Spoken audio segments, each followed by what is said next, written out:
Buongiorno, grazie. La mia domanda è rivolta all'intervento a Luciana Perkovic. Lei, per ragioni di tempo, alla fine ha sacrificato molto le sue conclusioni, no? Quando lei diceva nel Paleolitico i doni della natura ci arrivano perché sappiamo restare in equilibrio con la natura. E poi rispetto a ciò che è accaduto dopo parlava di una rottura di questo equilibrio. Vorrei che, se può dirci qualcosa di più proprio sulle sue conclusioni, perché mentre lei delineava queste conclusioni, io pensavo a qualcosa che è accaduto lungo la linea della rottura nel XVII secolo, cioè nel momento durante la rivoluzione scientifica. In Inghilterra si sono formati due schieramenti, diciamo, uno quello dei newtoniani, che si riferivano non solo alle scoperte scientifiche di Newton e Boyle, ma anche... Scusa, devo interromperti, perdonami. La domanda secca. Sì, allora l'ho già fatta. Scusami. Rispondiamo una alla volta? Era tu, questa è la domanda.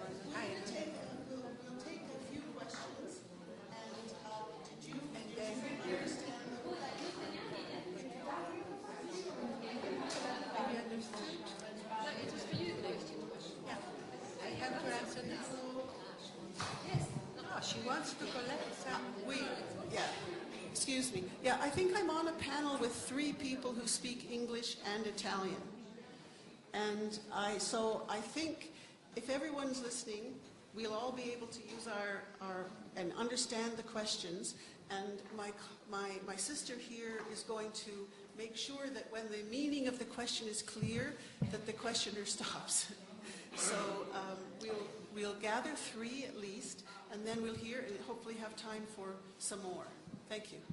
Okay, this is a conceptual question, it's not an ethical question, and it concerns 2 of the speakers, Luciana Perkovic, who said that hunting is intended as a gift, but hunting is actually to prey on nature, and this is not no more. I think I want to ask what conceptually makes it the same as a gift.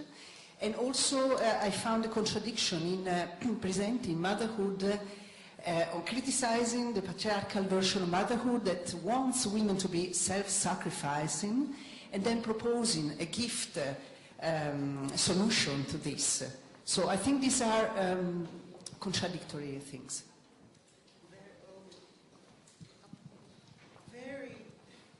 Very important issues raised very concisely in a second or third language. Thank you. Buongiorno. Thank you so much for your practices and your theory and how much work you have put into informing us. A request from a non-academic, which is that each of us who speaks today also shares what we believe is the most important action that we must collectively take.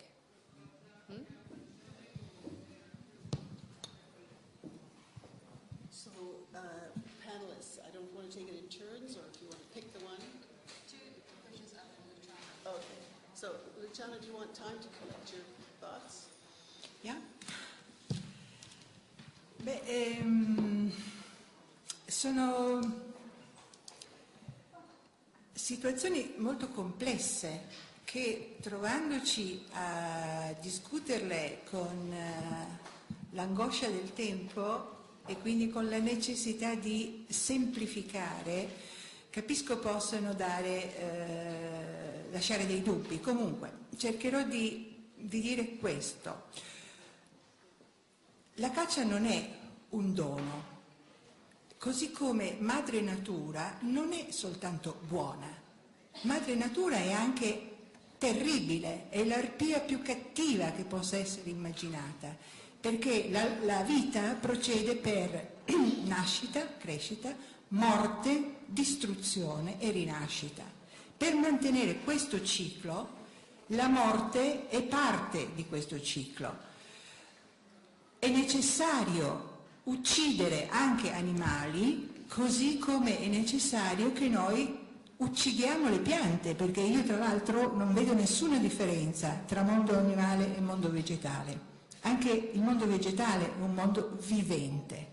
Quello che importa è che le uccisioni, ciò che si prende, non vengano fatte in maniera, come dire, gratuita, fini a se stesse, ma strettamente nella misura in cui sono indispensabili per la sopravvivenza di un piccolo o di un grande gruppo nei modi più umani, tra virgolette, possibili. Ma è importante, secondo me, comprendere quella che è la base poi della rappresentazione della madre nel Neolitico, che è madre buona e cattiva, è madre che dà la vita ed è madre che toglie la vita. Se prendiamo uno solo di questi termini andiamo fuori strada. L'altro punto su cui avrei detto qualcosa era che, per esempio, nell'immagine della cosiddetta signora del corno o dea di Lossel, quella che tiene il corno in mano, noi abbiamo una rappresentazione che è insieme scientifica e artistica, perché la Venere di Lossel regge in mano un corno con 13 tacche che rappresentano il primo calendario lunare che sia mai stato concepito, e lo tiene in su con la destra, l'altra mano la tiene sulla pancia a indicare così in alto, cioè come in alto così in basso, che è uno dei principi base di tutto il cosiddetto pensiero magico che arriva fino a pieno Rinascimento. Quindi le nostre antenate avevano anche accumulato una sapienza perfetta, cioè la sapienza che era necessaria per poter sopravvivere facendo, come dire, buon uso dei doni di madre natura. Il pensiero scientifico nasce sull'abbruciamento di quelle donne che avevano continuato a mantenere questa conoscenza dal Paleolitico in poi. Cioè c'è Zeus che ammazza Cecrope è un passaggio, il primo passaggio, poi c'è stata una serie infinita di passaggi, e il Rinascimento italiano che viene come dire, decantato come l'inizio della vera civiltà, in realtà è uno dei punti più tragici della storia dell'umanità, è uno dei punti in cui più nettamente avviene questa separazione, questa rottura, si pongono le premesse con Francis Bacon, l'inglese, no? Che dice: io inseguirò la natura, andrò a scrutare nei suoi recessi più nascosti, perché io la natura la voglio dominare e la voglio usare. Tutti i passaggi, è chiaro, sono temi troppo appassionanti per me. E quindi si arriva a quello che diceva lei, cioè il desiderio, questa è la mia frase finale, il desiderio della scienza, cioè del progetto scientifico, è esattamente quello di fare a meno del corpo delle donne per mantenere in vita l'umanità.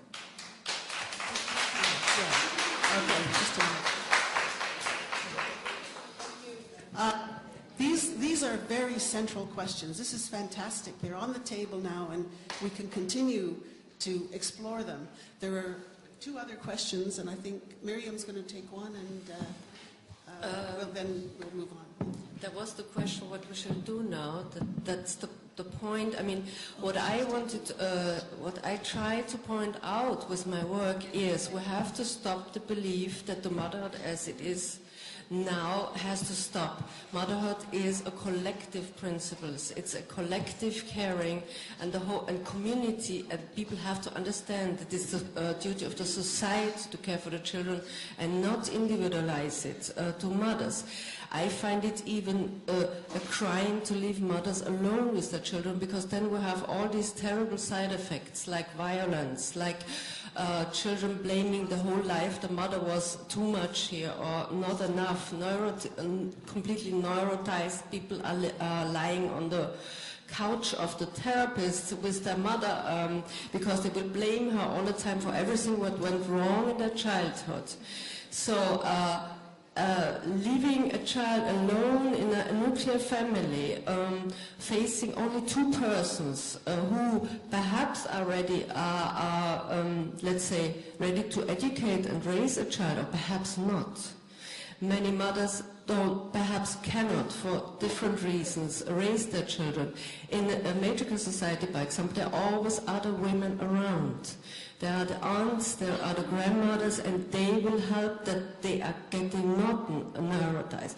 I know from a colleague, for example, she is from Ghana, as I remember, and she said she had 6 mothers, and when she got 6 years old, they told her that she has, only one of them is her real mother, and she was completely disappointed. So it helps a lot when there are a lot, as we say this African saying, it needs a village, it takes a village to raise a child. So this is what I would say is the give community, or this is how I understand it, that the community is responsible for all the children and not the mother alone. Thank you. Thank you.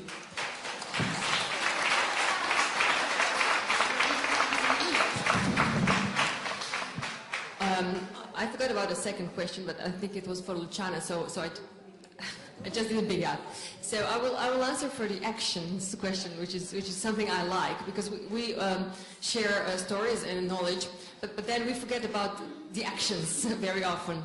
So I think from an activist and mother's point of view, I think the action we need to do immediately is collect stories. Support groups of mothers and activists and peer-to-peer mothers, so the mothers who add to help other mothers by, even financing and facilitating their groups. So circle of mothers, self-help groups, and sharing. So allow them to gather, allow them to share stories and help them how to distribute these stories. I say that for the contemporary, but also for the past. It is amazing how when women start talking about birth, past comes inside. It's really part of the today. If I talk about my birth, I will talk about the birth of my mother and my grandmother and all my ancestors that I remember. And we have to collect that and put it on books, websites, any type of sharing, webinars, whatever we can, because this is important, and we can, in one generation, we can lose all the knowledge if we don't share stories. So my action is support mothers in storytelling. That's yes. That's it.